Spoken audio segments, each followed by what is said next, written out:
Bismillahirrahmanirrahim. Alhamdulillahirabbil alamin. Cahayanya terang laksana cermin, memimpin sekalian kaum muslimin ke jalan yang benar sudah terjamin.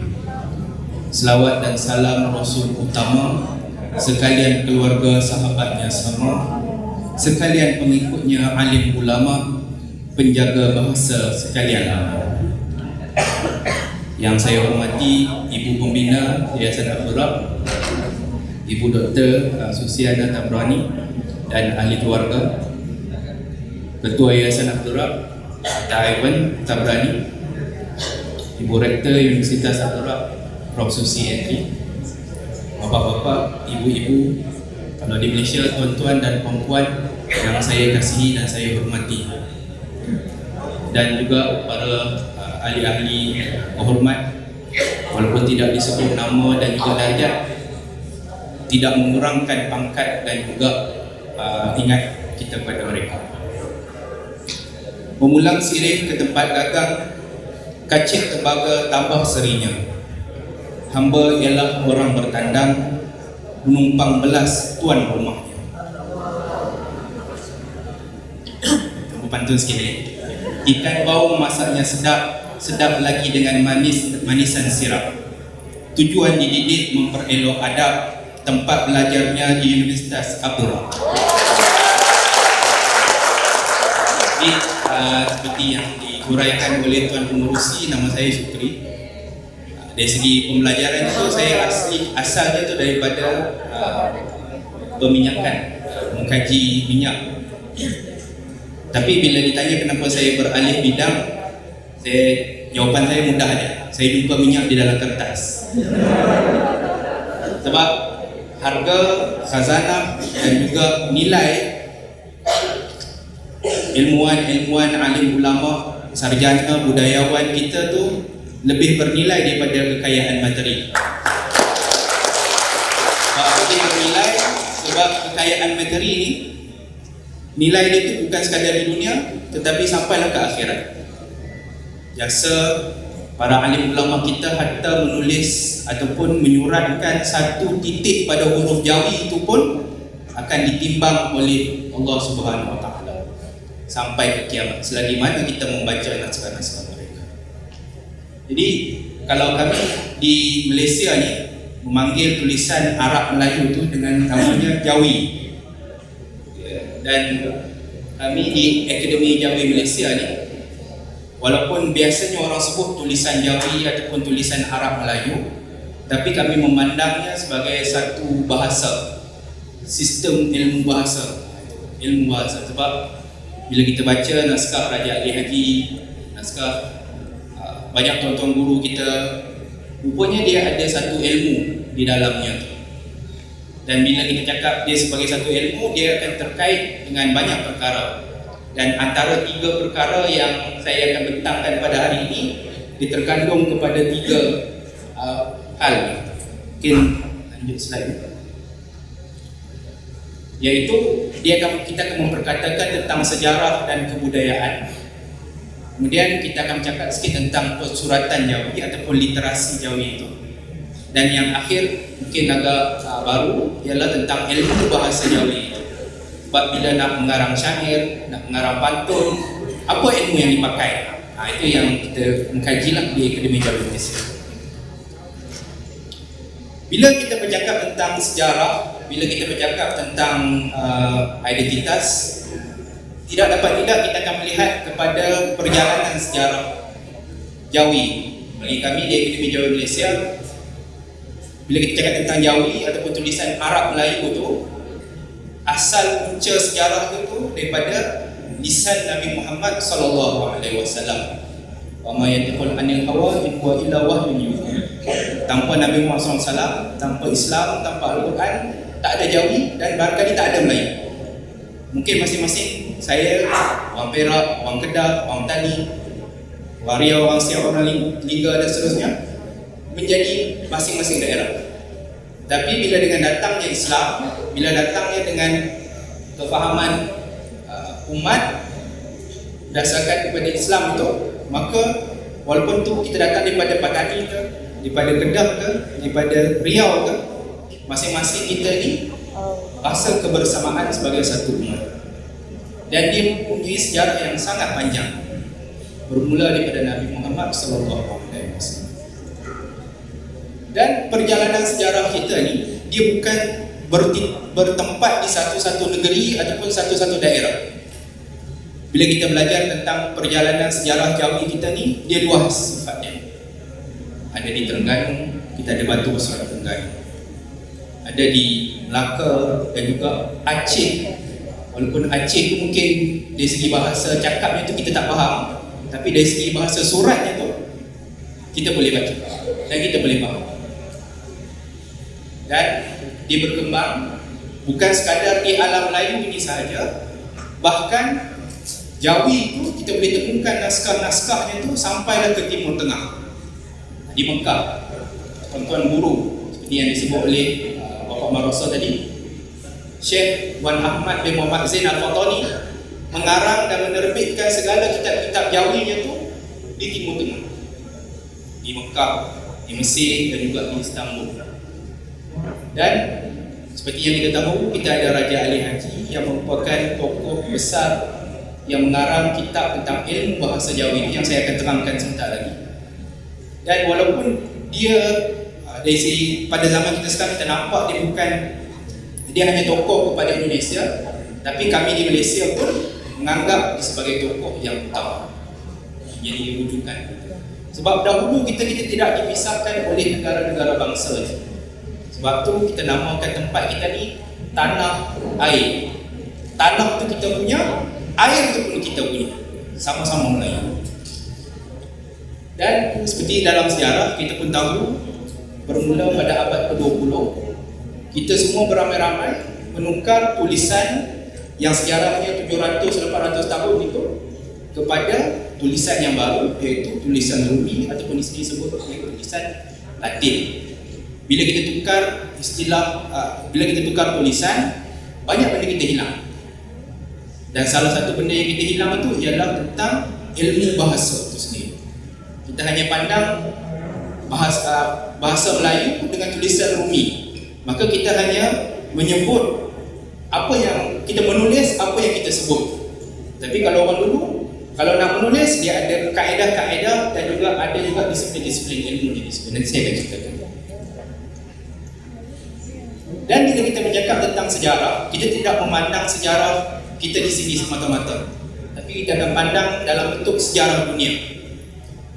Bahasa Melayu Jawi, kalau kita perkirakan, dia sebenarnya adalah bahasa kedua terbesar umat Islam, kan?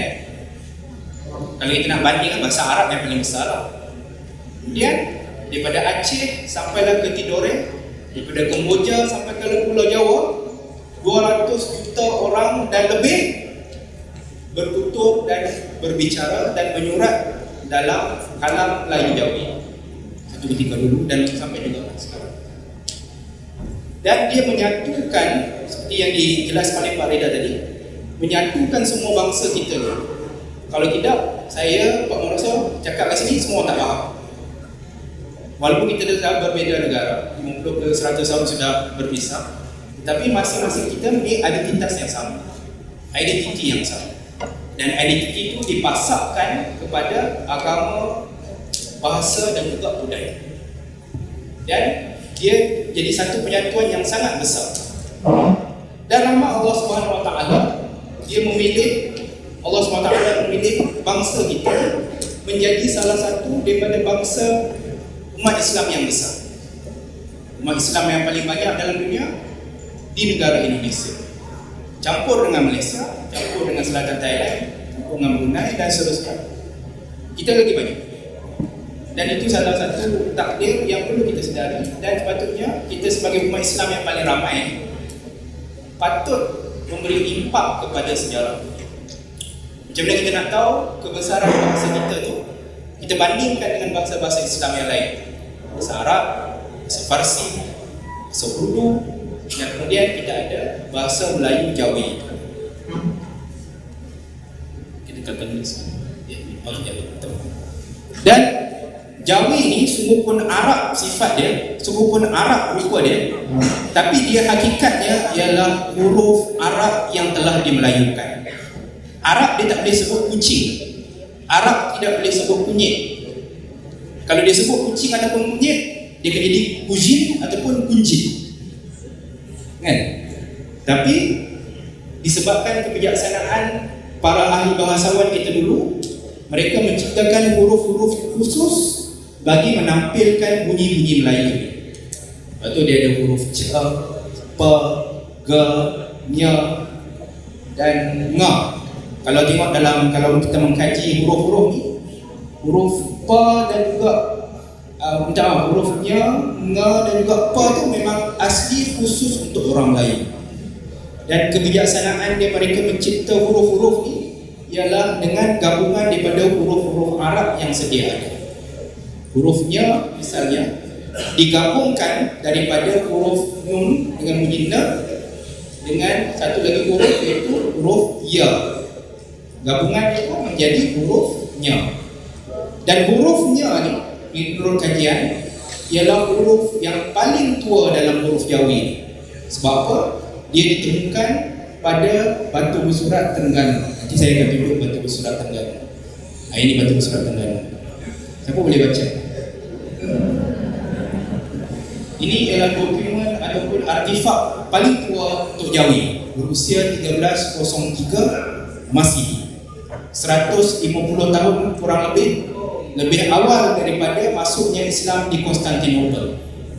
Sultan Muhammad Al-Fatih membuka Konstantinopel sekitar 1453. Batu bersurat Terengganu tarikhnya 1303. Hanya Islam sampai, bukti sejarahnya sangat awal. Dan di sini kita temukan di muka yang belakang itu hurufnya sebagai huruf paling tua dalam bahasa Melayu Jawi kita.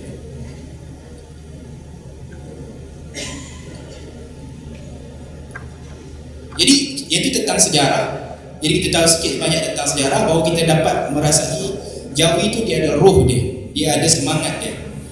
Kemudian kita akan memperkatakan tentang persuratan Jawi. Apa yang dikandung oleh persuratan ataupun literasi Jawi itu? Jadi kita sudah lihat batu bersurat. Tapi kalau kita petakan, Jawi itu sebenarnya bukan sekadar tulisan semata-mata, bukan sekadar manuskrip ataupun naskah-naskah tua semata-mata, tetapi paling tidak dia mempunyai kandungan ini.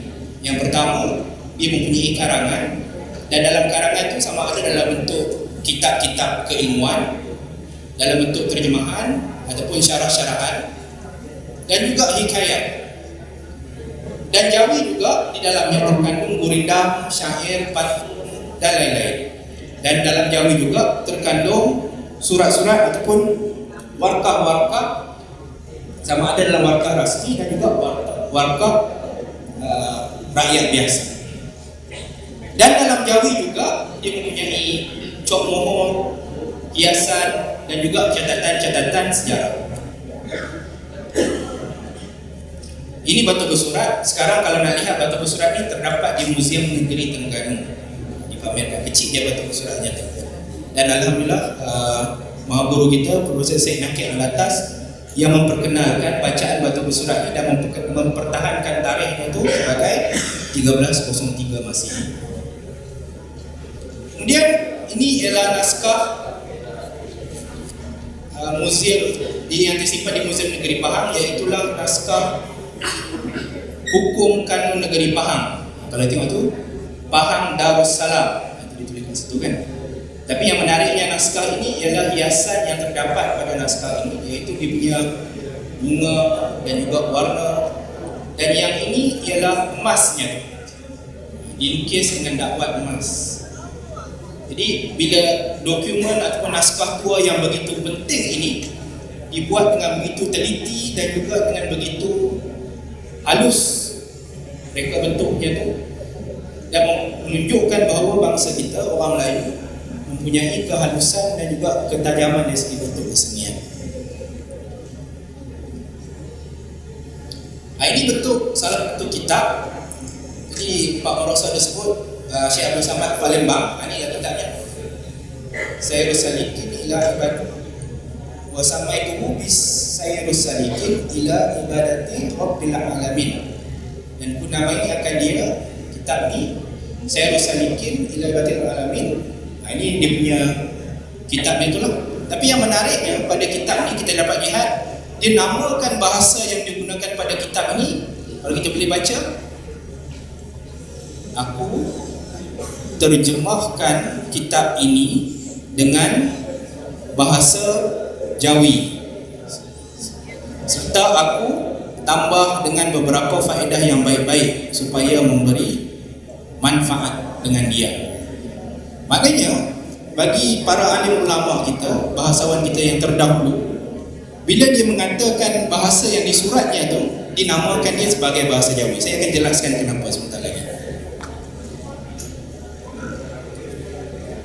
Kemudian ini ialah cok mohon oleh Sultan Tajuddin Alam Shah daripada Kedah. Ini sultan inilah yang berhadapan dengan Siam waktu serangan Siam pada sekitar 1812 Masihi itu. Dan ini yang paling menarik, ini ialah bekas makanan. Ini artifak yang disimpan di Muzium Negeri Pahang. Dan yang menariknya bila kita tahu ini bekas makanan dan suratan Jawi yang terdapat di sini itu, apa yang ditulis? Siapa yang boleh baca? Rezeki secupak tidak akan menjadi segantang. Saya rasa ni boleh jadi produk lah depan ni di Riau.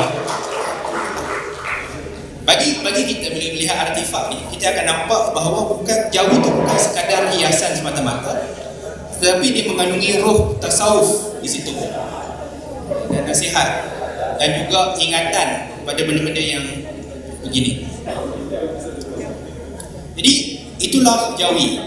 Dia bukan sekadar tulisan, tapi dia mempunyai elemen kebudayaan, elemen identitas yang sangat besar bagi bangsa kita Melayu. Dan kami di Akademi Jawi Malaysia, bila kita di Akademi Jawi Malaysia bukan institusi kerajaan, tidak dibiayai oleh pemerintah. Kita cuba hidup sendiri, swasta. Dan salah satu elemen ataupun pancang terpenting untuk hidup secara ekonomis dan juga lestari itu ialah kita kena faham tentang konsep ekosistem. Daripada mana duit itu datang, daripada mana duit itu kita belanjakan, dan daripada mana duit itu boleh dijanakan semula. Dan khususnya untuk Jawi, kami cuba hidupkan dalam bentuk penerbitan, dalam bentuk percetakan. Dan ekosistem penerbitan dan percetakan itu dipetakan seperti yang terdapat pada slide ini. Memang dia akan bermula dengan penyelidikan, kemudian kita akan menghasilkan pengarangan, kemudian ada kerja-kerja penyuntingan yang harus dibuat, dan kita terbitkan dan kita cetak, dan akhirnya kita adakan pengedaran dan juga penjualan. Ini contoh buku-buku yang kita terbitkan di Akademi Jawi Malaysia. Apa kelebihan buku kita? Yang pertama, bila kita buat kerja transliterasi ataupun istilah yang kami gunakan perumian, kita cuba pelihara ejaan-ejaan ataupun bentuk-bentuk Arab yang terdapat pada naskah tersebut. Contohnya istilah ilmu, kitab, ijtihad dan seterusnya ini, dia ada bentuk-bentuk kaedah ejaan dia dan kita petakan dalam bentuk begini, supaya semua pun kita baca dalam terbitan itu dalam bumi, tetapi orang masih dapat ingat bahawa ini ialah aslinya itu ialah Jawi. Ini tidak semata-mata diubah huruf, dialih aksara semata-mata, tetapi dalam aksara yang baru itu pun orang masih nampak unsur-unsur Jawi itu. Nah, ini contoh bila kita hasil perumian yang kita buat. Ini kitab yang aslinya dalam Jawi, dan ini dia punya perumian. Ini kita letak hadis. Yang hadis itu kita salin balik yang Arabnya tu, dan kita lampirkan terjemahannya di bawah. Dan tambahan lagi, kadang-kadang bila kita buat perumian, ada sesetengah perkataan tu mungkin tidak diketahui oleh generasi kita sekarang ataupun orang yang bukan dalam bidang. Maka kita akan tambahkan dengan nota kaki, dan nota kaki itu kita akan jelaskanlah beberapa istilah yang kita gunakan di dalam naskah asli kitab ni. Dan daripada situ kita akan, bila kita hasilkan sesuatu kitab ataupun buku, kita akan perkenalkan buku tu supaya daripada teks tu orang-orang pembaca ni dia boleh mengetahui konteks terhadap teks tu. Sebab kadang-kadang naskah ni terlalu tua, kalau tidak diketahui konteksnya, maka kita tidak akan tahu kepentingan karya tersebut. Dan yang paling akhir ialah bila kita cakap Jawi itu sebagai ilmu bahasa, dan inilah saya akan jelaskan kenapa Jawi itu kita namakan dia sebagai bahasa Jawi dan kenapa alim ulama dulu menggunakan istilah bahasa Jawi. Istilah bahasa Jawi ini, tuan-tuan dan puan-puan, tarikh dia ialah bahasa Melayu. Dia bukan bahasa lain, dia memang bahasa Melayu. Cuma dia ialah bahasa Melayu yang disuratkan dengan huruf Arab yang dimelayukan. Bahasa Melayu yang disuratkan dengan huruf Arab yang dimelayukan. Siapa cakap benda ni? Tokoh dari Semenanjung, Pendeta Zahba, almarhum Pendeta Zahba, mengklasifikasikan ataupun mendarjatkan bahasa itu kepada 3 darjat. Bahasa pasar, bahasa tutur dan juga bahasa surat. Dan menurut beliau, bahasa surat itulah bahasa yang paling sempurna, berbeza dengan bahasa tutur. Walaupun bahasa tutur jati Melayu itu memang ialah asli ataupun sejati bagi Melayu, tetapi menurut Zahba kadang-kadang bahasa tutur Melayu itu terkurang sebutan perkataannya. Hendak menjadi nak, mahu menjadi mau, dan kadang-kadang dia terkilaf-kilaf ataupun berbeza-beza mengikut negeri masing-masing. Macam saya, walaupun asli daripada Perak, kemudian menetap di Kedah dan sekarang duduk di Selangor, ada 3 sebutan pada satu benda: air, ayak, ayo. Kalau saya balik kampung, kenalah kata ayo kan. Tapi kalau saya duduk di Pulau Pinang dulu, ayak. Saya nak minum ayak. Tapi sekarang di Selangor jadi air. Jadi dia berkilaf-kilaf dari segi cara sebutannya tu. Tapi kalau menurut Zahba, dari segi bahasa surat, ejaan untuk air itu, baik itu daripada Patani ke, daripada Aceh ke, daripada Riau ke, masing-masing akan mengejanya dengan alif, ya, ra. Itu menurut Zahba. Dan disebabkan dia ada keselarasan daripada segi ejaan, dari segi cara penyuratannya tu, maka dia menjadi bahasa yang paling sempurna, bahasa rujukan dan bahasa jangka dan piawai bagi bahasa Melayu. Maknanya kalau kita nak melihat bahasa Melayu yang paling sempurna, kita akan rujuk kepada bahasa surat Melayu, dan lebih-lebih lagi bahasa surat Melayu yang disuratkan dengan huruf Arab yang dimelayukan, iaitulah bahasa Jawi. Ringkas kata macam tu.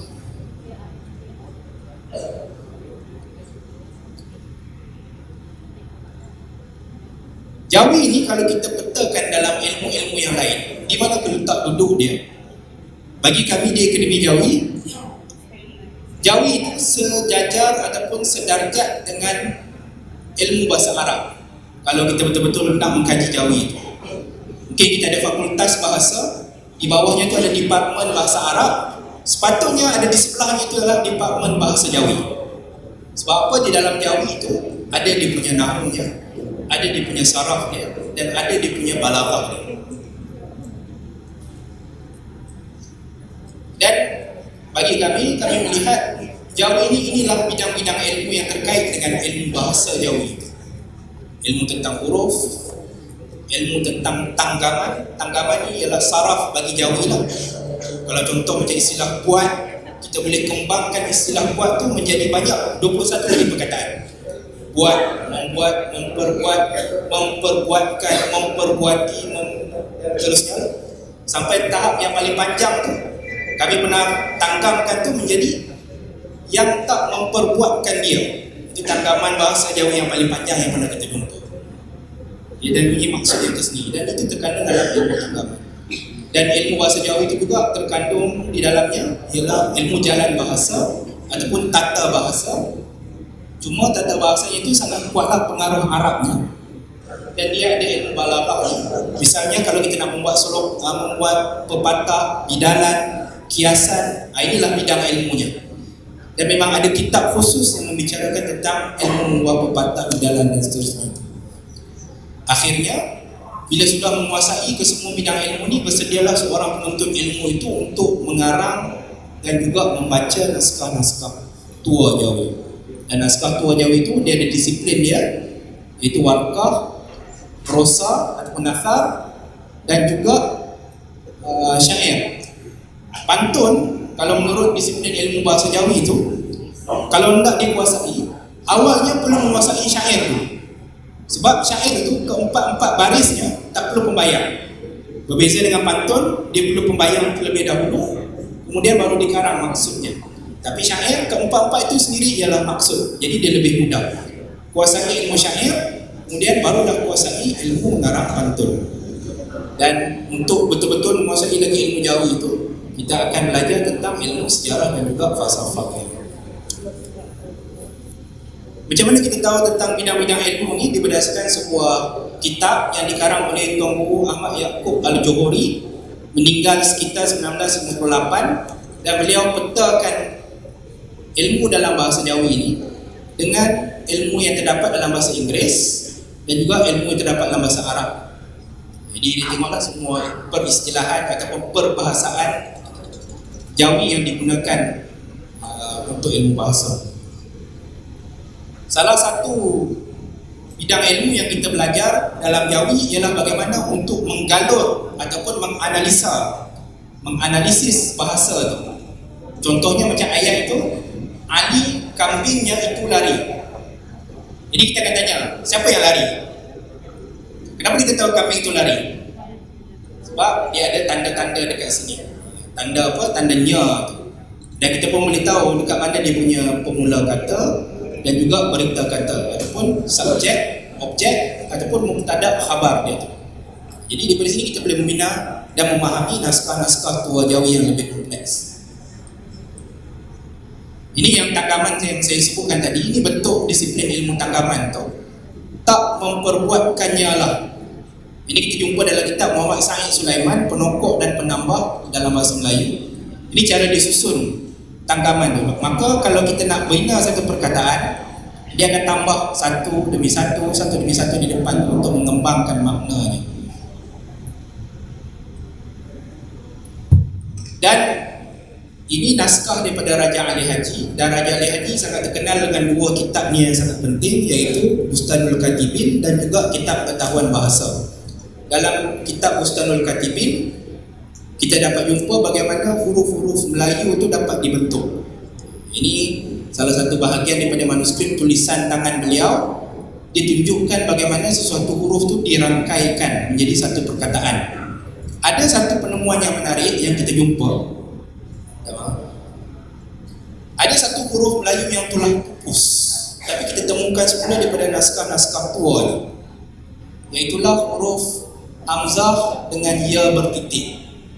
Huruf ni sudah pupus apabila terciptanya mesin cetak. Sebab mesin cetak tidak dapat mencipta huruf-huruf, tidak dapat menyuratkan huruf hamzah dengan ya bertitik. Tetapi dalam naskah suratan tangan, terutamanya daripada Raja Ali Haji, kita dapat temukan huruf hamzah dengan ya bertitik ni di sini. Jadi diejalah perkataan itu. Dan kalau nak menguasai bahasa Jawi ni, kita pun kena mengetahui tentang khat dan gaya nasah yang tersebut. Contoh macam ni kan, bermula sin dekat situ. Ini cara kita baca adalah seperti. Dia sin itu tidak berkiki. Itu kaedah-kaedah yang terdapat dalam penulisan Jawi. Jadi itu saja saya rasa pembentangan saya tentang ilmu bahasa Jawi. Kalau nak mempelajari benda ni, memang kita akan merujuk semula naskah-naskah tua kita. Sayangnya kita sekarang bila macam kita hanya memahami Jawi itu sekadar tulisan semata-mata, jadi pemikiran kita agak sempit. Maka kita akan hilang khazanah-khazanah yang besar ni, macam ilmu bahasanya, ilmu tanggamannya, dan juga ilmu penyuratan dan juga penulisan. Jadi saya ingin tutupkan dengan tangan saya ini, saya nak kongsikanlah satu syair yang dikarang oleh Tuan Sabah. Syairnya berkenaan dengan yang disuratkan dalam bukunya Asuhan Budi. Buatlah baik ayuhai rakan, ke dalam laut engkau campakkan, jika tidak dikenal ikan, Tuhan tahu iakah bukan. Sekian, wabillahi taufik. Wassalamualaikum warahmatullahi wabarakatuh.